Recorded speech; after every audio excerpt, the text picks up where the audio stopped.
Assalamualaikum warahmatullahi wabarakatuh, pemirsa Hasanah. Allah Subhanahu wa Ta'ala menegaskan kepada umatnya untuk menjaga kebersihan. Dalam Al-Quran Surah Al-Mudaththir ayat 4, Allah Subhanahu wa Ta'ala berfirman, "Dan pakaianmu bersihkanlah." Jika pakaian saja yang merupakan barang mati, Allah perintahkan kita untuk membersihkan, apalagi kebersihan diri dan jiwa. Dalam Surah Al-Baqarah ayat 222, tertulis bahwa sesungguhnya Allah menyukai orang-orang yang bertobat dan menyukai orang-orang yang menyucikan diri. Dengan mensucikan diri, berarti kita menunjukkan cinta dan pengabdian kita kepada Allah SWT. Salah satu cara bersuci adalah dengan mandi memakai sabun. Kini, sabun pun diolah sangat kreatif dengan bahan-bahan alami. Tak hanya terlihat menarik, namun kandungan di dalamnya juga bermanfaat bagi kulit. Untuk meluruhkan bakteri dan virus di tubuh, minimal kita harus mandi 2 kali sehari. Sabun-sabun alami yang berasal dari daun sirih dan daun intaran ini bisa jadi pilihan. Saat menggosokkan sabun pada kulit, kotoran dan kulit mati akan terangkat. Proses ini disebut eksfoliasi. Wah, warna-warni sabun alaminya indah sekali bukan? Padahal ini memakai pewarna alami loh. Mari kita lihat proses pembuatannya. Lokasi pembuatan sabun natural ini ada di Pulau Bali. Berbagai macam sabun dibuat dengan tambahan bahan-bahan alami. Seperti aneka daun yang kaya manfaat, juga aneka jenis bunga. Pertama yang disiapkan adalah membuat beso sebagai bahan dasarnya. Terdiri dari minyak sayur, air gula, dan pelembab. Minyak sayur bisa menghasilkan banyak busa sehingga punya daya bersih yang tinggi. Tapi minyak sayur saja dapat membuat kulit menjadi kering, maka dibutuhkan cairan pelembab agar seimbang. Sementara gula membantu agar sabun menjadi transparan. Jika sudah tercampur, tuang dan cetak dalam wadah. Jangan lupa cek tingkat keasamannya ya, agar aman bagi tubuh. Diamkan campuran tadi selama 1 minggu. Tujuannya agar zat yang terkandung saling mengikat satu sama lain. Kali ini yang akan dibuat adalah sabun natural dengan varian daun sirih.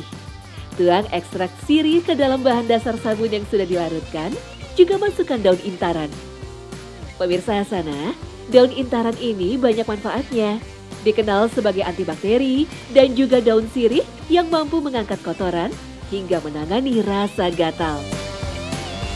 Jika sudah baku, potong kecil-kecil sabun agar lebih mudah saat dipakai mandi. Nah, untuk menjaga kebersihan rumah, kita biasa memakai sapu.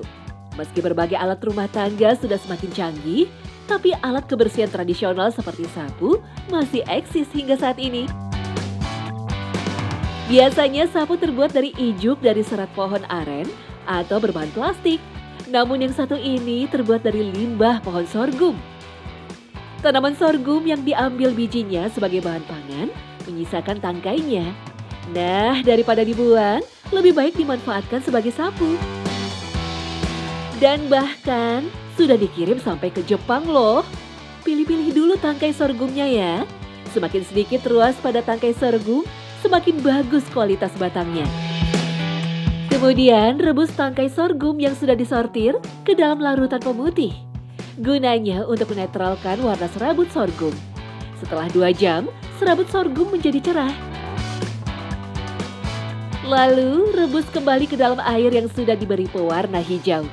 Warna hijau natural ini sangat diminati masyarakat Jepang ternyata. Jika sudah diberi pewarna, tinggal dijemur. Jika cuaca cerah, hanya butuh waktu 3 hari menjemur serabut sorghum hingga kadar airnya hilang.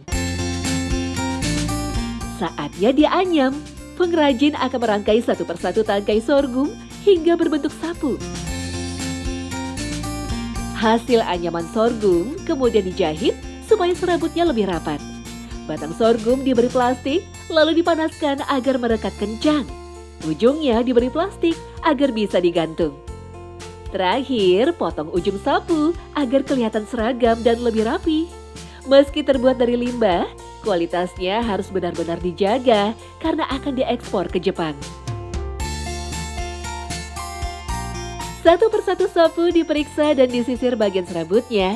Semua sapu harus lolos tahap quality control. Tinggal dikemas dan dikirim ke luar negeri.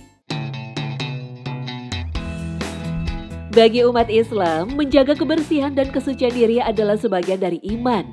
Karena tubuh dan raga kita ini adalah titipan dari Allah SWT. Layaknya barang titipan, maka kita harus menjaganya sebaik mungkin, termasuk menjaga kebersihannya. Dari Abu Malik Al-Haris bin Al-Ash'ari radhiyallahu anhu, ia berkata, telah bersabda Rasulullah SAW, suci itu sebagian dari iman. Hadis riwayat Muslim. Kebersihan merupakan modal awal untuk hidup sehat. Dan kesehatan adalah nikmat dari Allah SWT yang tak ternilai harganya.